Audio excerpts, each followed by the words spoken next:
What's going on, guys, and welcome to today's video. And today we're going to be throwing on the world's cheapest 37-inch tall mud terrains. Now, yes, I've already mentioned these in a video, or at least the last suspension video, but we didn't actually bolt them on. We were just going through putting all of our suspension parts and pieces on. So I thought I would today talk about bolting these 37s onto a Extreme 35 packaged JL. Now, yes, this one does have the 1-inch spring spacers that we talked about in the video. I'll throw a link up here and down in the description if you didn't see a suspension video talking about the few little tweaks that we've done to this thing to prepare it for 37. So what I wanted to do today is talk about bolting these on, because I kind of messed up and bought the wrong wheels, and then going out and actually driving the thing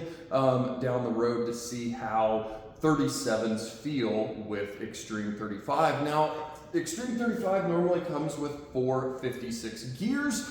I did option for 88 gears, which is kind of a cool factory option now, for the last couple of years at least, with the JL. So this is 488 geared, so it's going to be even a little better adapted for the 37s, and that's kind of the reason why I ordered 488 gears, knowing that when it's off-road, it's going to be on 37s. Why am I not off-roading on the factory beadlock capable wheels and the factory 35s? Again, I've talked about this in other videos, but our local off-road places have a lot of rock, a lot of large rock, and it just absolutely destroys your wheels. Your wheels are going to get gouged, torn up, and damaged. That's just how it is wheeling in our area. We've got Tuttle Creek Off-Road Park, Disney Off-Road Park in Oklahoma, and Kansas Rocks near Fort Scott, Kansas. Those are our three main places, and all of them you are going to receive damage to your wheels just from rocks hitting them. So all of us in our group have two sets of wheels. We have a street set of wheels and tires and a off-road set of wheels and tires that we can tear up and not feel as bad about, and then put our street wheels and tires back on and not have a Jeep looking all destroyed and torn up. So that is the plan with the factory 35s, is to have them look nice and mint and always be able to drive nicely down the road with the nice lightweight low range CKO2s. And then when we go off-roading, we're going to be bolting on 37-inch mud terrains, because again, mud terrains are going to get, at least locally, you through a little more than the all-terrain. So that's why we've got what we've got. Now, the cheapest 37s in the world, I was able to find these JlUR MT Terrorators on Walmart.com for $225 a piece. Now, yes, that's still a lot of money for a tire, but for a 37-inch mud terrain, that is like real darn cheap. So I was able to buy a set of 4 of those on, again, Walmart.com. I just did a check, and I am not finding them. There are a couple of other, an Iron Man and a Canati, that are similar in price, but still about $20 more. So do a search, but again, I was not pulling these up, so maybe they just had a few left in stock. They had them marked down to get them out the door and out of the warehouse. But these are, again, JlUR MT Terrorators. Unfortunately, they are load range E, so these dogs are real heavy, but for the price, I couldn't be too picky. All I was looking for is a 37-inch tall tire in a mud terrain. Now, for wheels, I ended up buying 392 takeoff wheels before I even had the Jeep. I had ordered it, obviously, knowing that I wanted 2 sets of wheels, and I found relatively locally on Facebook Marketplace somebody selling a set of 5 392 takeoff wheels, and I was all excited, messaged them, shot them a little bit down on price, and they said yes. I was all excited, went and bought them, and then did a little more research and found out that Extreme 35 package or Extreme Recon Jeeps have about 1.5 inches more offset or back spacing, or however you want to say that, as a normal Wrangler wheel. So if I were to bolt these 392 wheels on this, these would set inward about 1.5 inches, and that wouldn't look very good. We'd be closer to all the suspension parts. We'd potentially rub and do all the things that I don't want it to do. So we ended up ordering a set of 1.5" bolt-on aluminum hub-centric wheel spacers. So I will unfortunately be running 1.5" wheel spacers with the off-road wheels and tires, but once I am done off-roading, get back home, wash the Jeep up, I will be unbolting tires, wheel spacers, and going back to stock wheels. So I'm not a big, huge advocate or non-advocate of wheel spacers, as long as they are a decent hub-centric wheel spacer with some decent studs and they are torqued properly. You aren't going to have an issue. I've seen, yes, horror stories online of wheel spacers breaking, coming off, but I think it's ones that have not been properly torqued. So pending they are properly torqued and everything is bolted together as it should be, wheel spacers are going to be just fine. Yes, you've got double the amount of lug nuts to be worrying about and having them torqued. Now, if you're leaving wheel spacers on the vehicle forever, absolutely run red Loctite on the factory studs with the lug nuts going on, because those are often not checked. So red Loctite the wheel spacer onto the vehicle. I will not be, since these are going to be coming on and off and on and off every time I am wheeling. So that's how I'm correcting my mistake of buying the wrong wheels or the wrong back-spaced wheels, is running some 1.5" wheel spacers. So that's why we've got those here.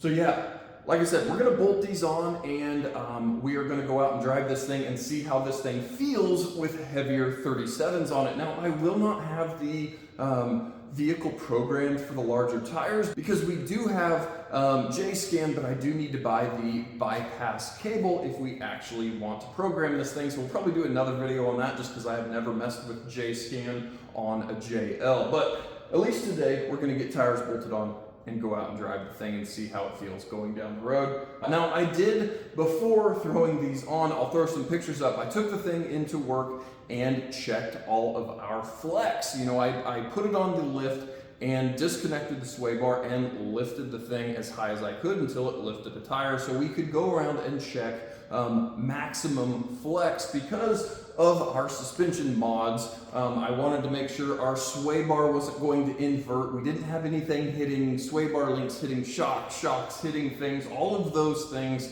look to be clear and safe. So I think we are good there. Like I said, I'm hopefully throwing pictures of this thing flexing in there on the lift. So now we will do our final test bolting the 37s on.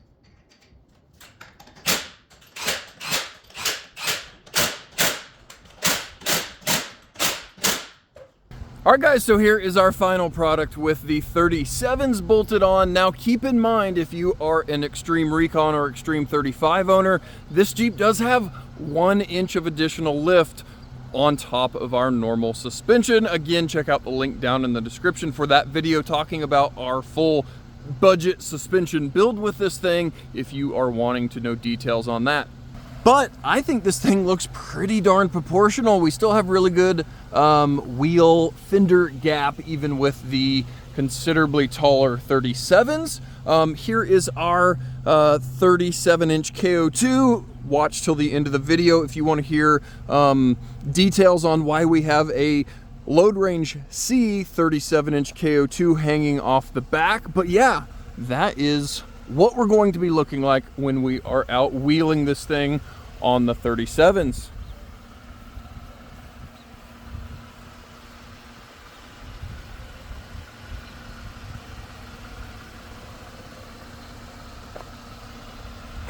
All right, guys, so we will at least go get out and run down the road real quick here. Now, do keep in mind, this one is a re-geared Jeep, if you will. This is a factory optioned 488 Jeep, so it's going to do a little bit better than every other one out there. Obviously, a 410 Rubicon or a normal 456 geared Extreme Recon or Extreme 35 package Jeep.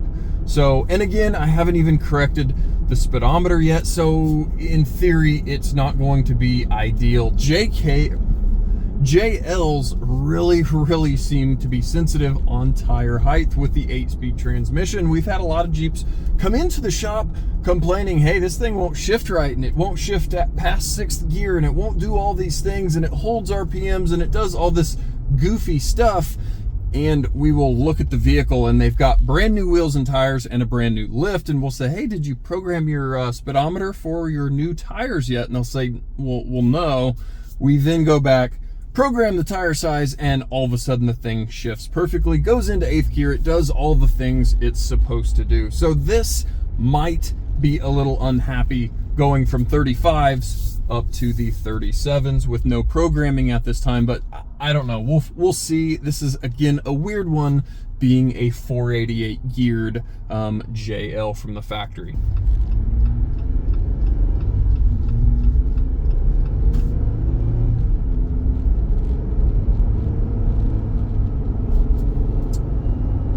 First acceleration here onto just this side 40-mile-an-hour road feels very normal. I guess I wouldn't know that I am on 37s from the 35s, other than I already have a lot more road noise than the KO2 all-terrain tires, which obviously is going to happen with our mud terrains.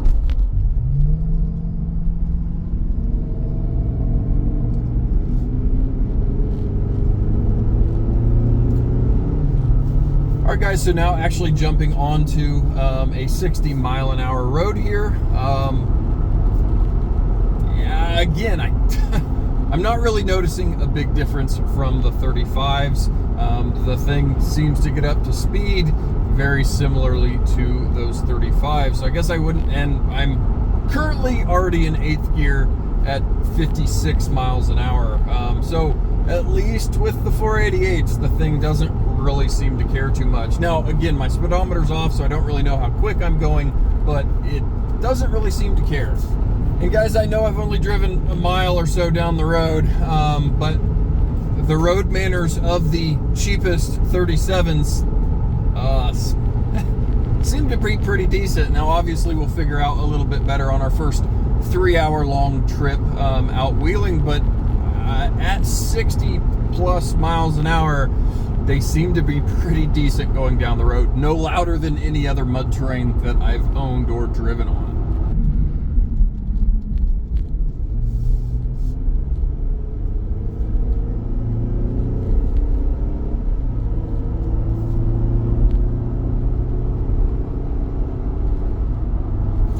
Now, I will say, I do think on acceleration, it is holding gears a little bit longer, and it should be with the twice as heavy wheels and tires on the ground. It should be working a little bit harder getting up to speed. But again, once now I'm up to speed, I'm shifted back to 8th gear and just cruising down the road. So I think these are going to work out really nicely. And yes, they're 392 wheels, but I'm not going to feel as bad about tearing them up, considering I bought them relatively cheap on Marketplace. So guys, thanks for coming out into the garage with me and me getting to show you my off-road wheel and tire setup, why I bought them, and hopefully one of these days we'll actually get to out to wheel this darn thing. We had a trip planned for this coming weekend, but again, man, we've had so much darn rain everywhere, might just be a completely flooded mess. So